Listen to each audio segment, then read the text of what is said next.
Well, it didn't take long after the Supreme Court ruling about the Colorado baker, who said that he should not have to serve gay people, for some lawmakers to start applying that ruling to black people. Now, South Dakota State lawmaker Michael Clark recently, in a Facebook comment, argued that businesses should be allowed to turn down people based on the color of their skin. What did I tell you? What did I tell you? This was never about cakes. It was about discrimination. It's about bringing society back to the bad old days where people can get discriminated at a lunch counter for, sexual orientation and obviously skin color. Now, this comment is from State Representative Michael Clark, who's a Republican from South Dakota. This came shortly after the Supreme Court ruled in favor of a Colorado baker. Clark hailed the decision as a, quote, win for freedom of speech and freedom of religion. That reminds me of the same thing that Dave Rubin said, which was essentially nothing. Oh, freedom of speech, so wonderful, as you get turned down from a place for being gay. That's all I'm going to say on that. But anyway, now, obviously, there was a little bit of pushback from people on Facebook when they began to question Clark's posts or argue with him. He decided to respond. He said, quote, it is his business. He should have the opportunity to run his business the way he wants. That's a classic conservative talking point. But then he goes back to this. If he wants to turn away people of color, that's his choice. Oh, well, hey, look, it's his business. He should be able to turn away whoever he wants. Gay people, black people, Mexicans, doesn't matter. Asian people, anybody that we don't like. Let's just put a whites only sticker in the front door. When has that happened before? No, welcome back segregation. I mean, this guy's saying, well, they're black. I mean, if you don't want to serve them N-words, that's okay. Oh, did I say that out loud? Oh, shit. In fact, he later on went back and deleted those posts. But here's the thing.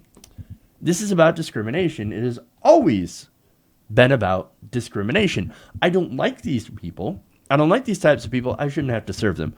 That is the old conservative argument against civil rights. We have people in 2018 arguing against civil freaking rights. Insanity. But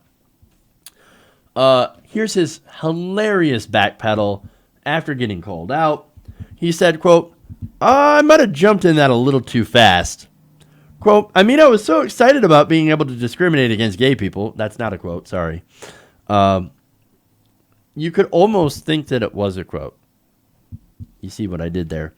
But no, he was so excited about discriminating against gay people that he accidentally threw in the black people too. Oops. Oh, I'm so sorry. I admitted it out loud. Oh, I shouldn't do that. Oops, sorry. That led to this apology. Quote, I am apologizing for some of my Facebook comments. I would never advocate discriminating against people based on their color or race. But you just did. You said that if you wanted to do so, well, that's his decision. So you were advocating for somebody to be able to discriminate against somebody based on their color and race. The thing that you said that you weren't doing, you were doing. Oops. Sad. Look, here's the thing. There's a reason that we had the Civil Rights Act. It's because people were discriminating based on race. Saying, no, I'm not going to serve you at this lunch counter. Go somewhere else. We don't serve N-words here. You have to use a different drinking fountain because we don't serve N-words. Right? That's what this was about. Black people were not getting service. Now, of course, the same argument the conservatives used back then, the people who were against civil rights used back then, is basically the same one that you're using today. Well, just go somewhere else. The free market will correct it. Now, in an interview with The Leader, Clark said that he believed the business owners should be able to turn away certain customers if they would otherwise violate their religious beliefs. right?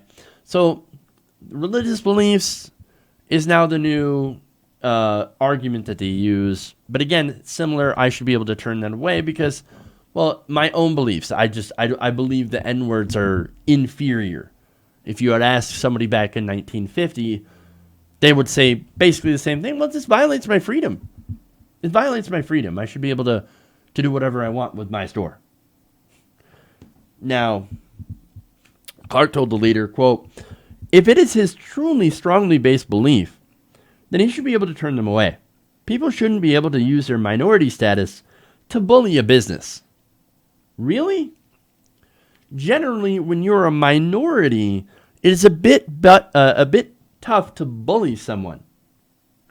Unless, of course, you have power. There are situations where there is a minority in the country that happens to have military or economic power. Well, okay, that's the situation that happens, but that's not the situation that is happening in America. Look, African Americans did not have rights during the civil rights era. That's why they had to fight for civil rights. Gay people, they also do not have a large degree of power. They are still a minority. Now, that is starting to change. They are starting to at least get more power, and that's a positive thing. However, with that comes fear. White people like Clark, fear, white cis males, Christian religious people, they fear that they're going to get treated the same way that they treated others. That's the real fear here. I don't want to be treated the way that I've treated other people. Well, maybe you shouldn't have treated those people terrible in the first place. Just saying.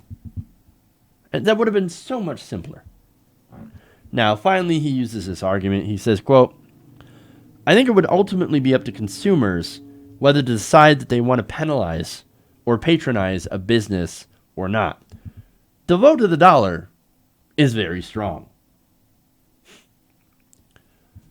The problem with that, of course, is that it didn't actually work. We had a system like that during civil rights. And you know what happened?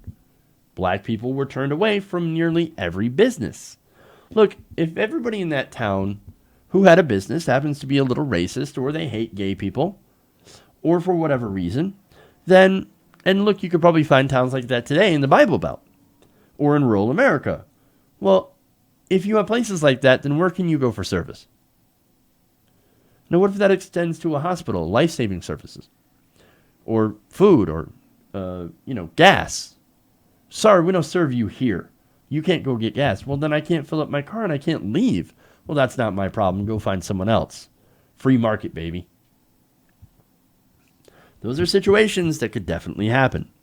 In this situation with gay people, and again, it's not about the cakes, but about the baker, it's just like segregation. There's almost no difference. Bigotry is bigotry at the end of the day. I mean, look, to be honest, back in the day, a lot of people used the same argument, religion, in order to discriminate against blacks. It's the Bible, the story of Cain and Abel, right? Now, a lot of people interpreted Cain's curse to be that of having dark skin. Oh, you must be cursed by God since you're black. So you did something wrong, or you're cursed, or you're inferior. And so, yes, we can justify slavery. We can justify discrimination.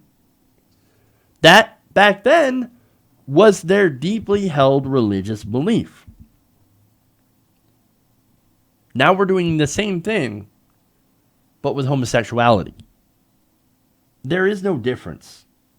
That's why this is dangerous, right? Religion is up to interpretation, right? And it is really easy to use your interpretations in order to justify your own hatreds. And unfortunately, that's what these people are doing today. Hey everybody, thanks for watching this video. If you want to see more like this, please hit the subscribe button below. And if you want to support truly independent progressive media, please consider becoming a patron at patreon.com/TYTNation.